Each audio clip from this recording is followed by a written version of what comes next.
use red line shooting. Whoa, whoa, whoa. Right. Are they sponsoring us? No. They're made up of a bunch of my friends, and they're a huge part of our community, and we really need to start working and sticking together. Donny showed me a video, and this was McCurley. McCurley was dealing with like a tiger platinum something or other reticulated python. It's a very pretty snake. Takes it out, she pulls it back and puts it back into her cage. She's a skilled keeper and a skilled handler. So she takes the snake, puts it back into the cage. Retics are interesting because they can get defensive, and especially if that's a male snake right now. This time of year is breeding season, so their testosterone levels are elevated, so they're more on notice. They're more unreasonable. They're always jamming themselves against stuff because they want to fight. This is what nature intends them to do.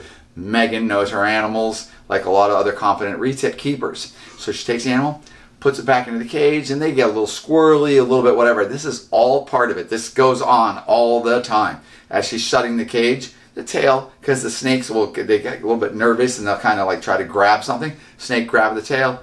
Tail got pinched a little bit with the cage because it's a dropping door. And that put the snake kind of on alert, and the snake came over and I guess it blasted the glass. People were saying, oh, the cage is too small, and that's why the snake tried to bite the glass. And she gives it the finger. This is her being spicy. This is part of it. We're dealing with predatory animals that if you're not good, you could potentially put yourself in a bad spot. That's why reticulated pythons are not meant to be kept by everybody. You really need to know your stuff. I don't see anything. I think everything she's doing is fine. And if you're trying to say that the tail should have never potentially got pinched in the door, this stuff happens. She's watching like the head of the thing because that's like the bitey part. And sometimes you can get some of the best retics, but they're kind of they're jacked up on testosterone. Testosterone causes them to be a little bit more reactive as opposed to always thinking. So you might have an animal that's mentally satiated and it's calm, but when you have the same animal in its breed mode or whatever, or it's a food mode or whatever, you need to be a little bit more on point. I breed anacondas, so doesn't she. But that doesn't mean I should remotely try to find something that's negative because she's really good. And I think we're proud to have her as part of our community. All right, so we have Lucifer here. If we were just talking about Lucifer's acting normal right now, Kevin. What's up with that? Well, he's behaving himself. That's crazy. Son of a bitch. So if I do this, but if I touch him.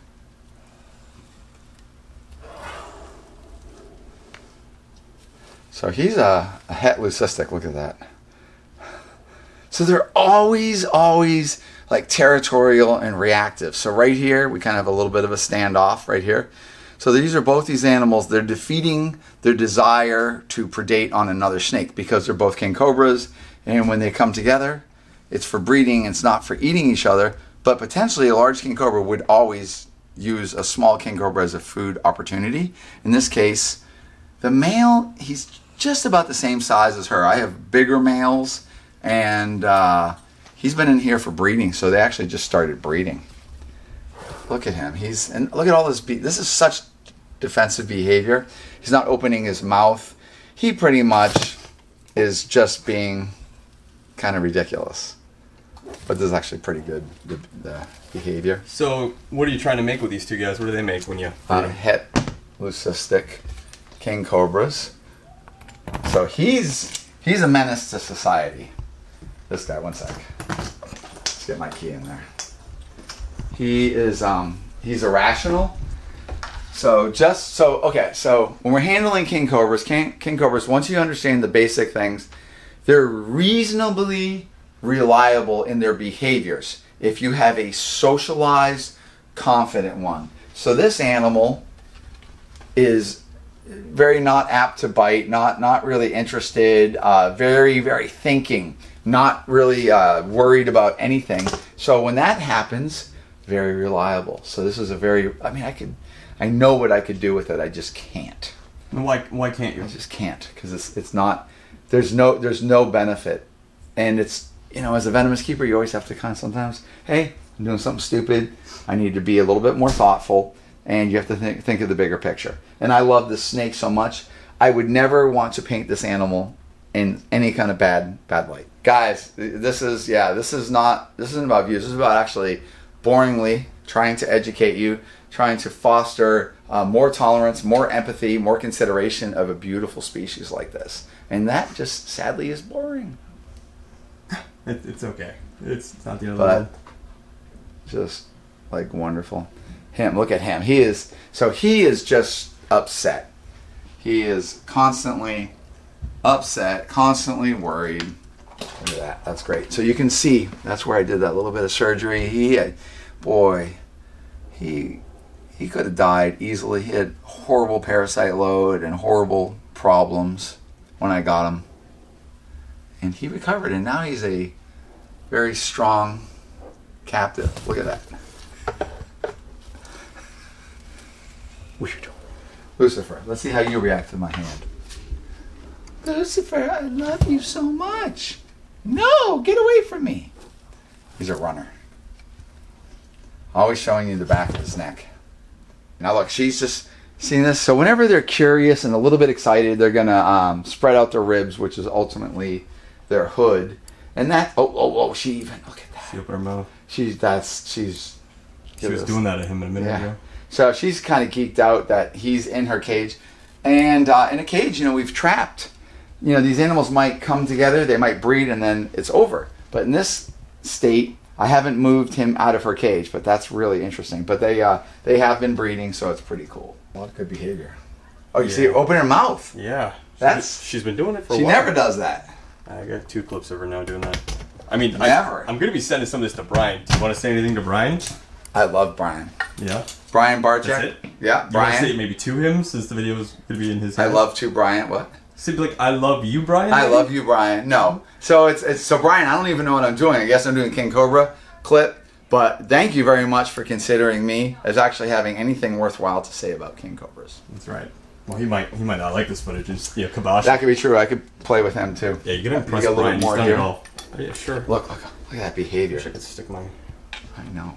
That cool. Can you hear that? Oh yeah.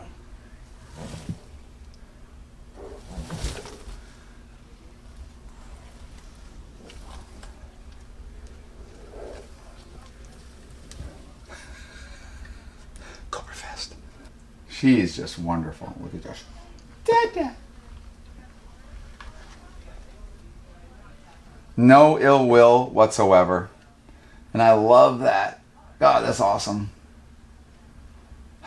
That's my hand. Kinda. Isn't that cool? Yeah. I love that. It's gonna be cool when people in the comments are like, "It's a fake hand. I kind of wish it was real." Because they always want you to die. Look. Actually, this hand has been a great tool. Yeah. Look at that. Have you read the comments that we get? No. They're like, "Oh, it's bullshit. The guy should have a real hand, so you would have went to the hospital." All right. People are crazy. I'm not. Can we not name this one? That's a really good question. We haven't. Timmy, I think, is probably got a name for it, but it needs to be like a real name associated. He's such a doll. What do you think of Diego? You like that name? Diego Suarez. Yeah. You gotta keep it simple, man. Hi, buddy. Hi. So this is Look what you're at working that. on too. Look at that. He smells other snakes. That's so awesome. You see that? That's a snake eater. He's a snake eater. I know. Look at that. So if you're wondering why is it not hooding? Why is it not doing things? Because there's no expressed harm coming to this guy. He has no real worries. So he's doing very inquisitive things right now. This is all fun time, interaction time. And he's curious. This animal has zero ill will towards you. So when that's happening, this is just about curiosity of environment, curiosity of me, what's going on, what are the new smells, what are the new things that can happen. That's all it is. So just awesome. So he might be just coming up on 4 years old, so I don't even know how big he is. He's easily easily 9 foot plus. So realistically, you know, this animal is going to be 12, 14 foot, and we're going to be putting some 8-foot cages in here as these guys are growing to accommodate their size. Hi, buddy. And once again, he's a doll. But just genius. They recognize you. They know you by smell, sight, familiarity, everything. And this is just a highly intelligent animal that's capable of thought. It will change its behavior. So if I treat it well, I get an animal that's fantastic. If I disrespect it and I don't treat it well, you're going to get a very defensive animal that's not reliable. But this animal is not interested in hurting me, and this is really cool. It's got a lot of like this orange salmon on it. Hi, baby. Look how strong that is. Look at just. If anybody wants to know, so king cobras have ridiculous venom yield. So maybe not the most potent of all venom. Look at that. How he's doing that. Smelling another snake. So this animal would actually track the other snake down, and it would find its next meal. So look at the forks on its tongue. They're really long, and this is to help it successfully track down other reptiles or prey items. This is going to eat birds, lizards, other snakes. I love seeing this though, because you can just see the intelligence in this animal's eyes. It's not concerned about us at all. It's just like it's excited. And there's no hooding, there's no anything. So a very social king cobra is not going to hood a lot. It might hood here and there as it gets startled or excited, but generally a lot of tongue flicking. They have very short front fangs, so the venom yield is exceptional, but the potency of the venom is certainly it's not as much as what people might expect, but it's the venom yield. So they have massive venom glands. So they have the ability to inject a lot of venom, and that ultimately could lead to the fatality. But this animal, unlike, I wouldn't interact with, say, like a puff adder or something of a forward-fanged pit viper, because they have a much better way of punching their teeth through into you than these smaller fixed fangs where this guy has to kind of just kind of stab you just right. So he's got to hood up to bite, right? No, it doesn't have to hood up at all. He could bite you, like if my hand was right here, he could easily turn around and give you a nip, and that's all it might take if he was inclined to doing that. So one good idea is, as you're making friends and you're socializing an animal like this, you're establishing a bit of trust between you and the animal. But you, of course, it's a wild animal, so you can never have complete trust. So you always have to be respectful, but it gives you a much better success and an interaction because the animal's not being stressed. So as the animal knows that it can trust you, remember that, big deal. You're earning trust, and that's actually a very tangible thing. As we've been handling this, Timmy's the main keeper of this snake. He's he's raised this from a young animal, and Timmy's very, very respectful, and he works passively with these animals. So we kind of let the animal kind of do what it wants. You don't manhandle it, and you have a very, very attractive animal because they're so highly intelligent. They understand, and the more you do with that relationship, the better your experience is and safer your handling is going to be too. Because this animal's never trying to bite. Make sure you guys like this video. You know? Yeah, make sure you guys like this video. Or Kevin will haunt your neck. Oh, yeah, I'll cry. Look at that. So feel that. Feel how strong that is. Why are there scales like that opposed to other animals? You never talk about that. It looks like they're painted on. They feel completely different. You know that's a really, I can't give you that answer because I don't. Nature is incredible. I mean, look at the scalation. They're so unique. So if you were going to draw a snake, and the head on this thing, it's such a serious head with the eyes and their intense stare. It's just crazy.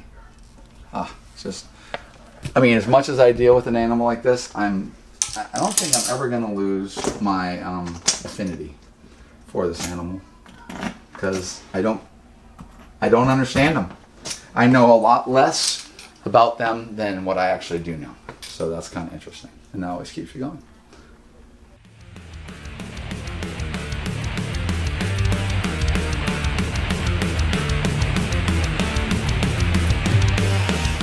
I gotta turn my camera on, dude. You didn't turn your camera.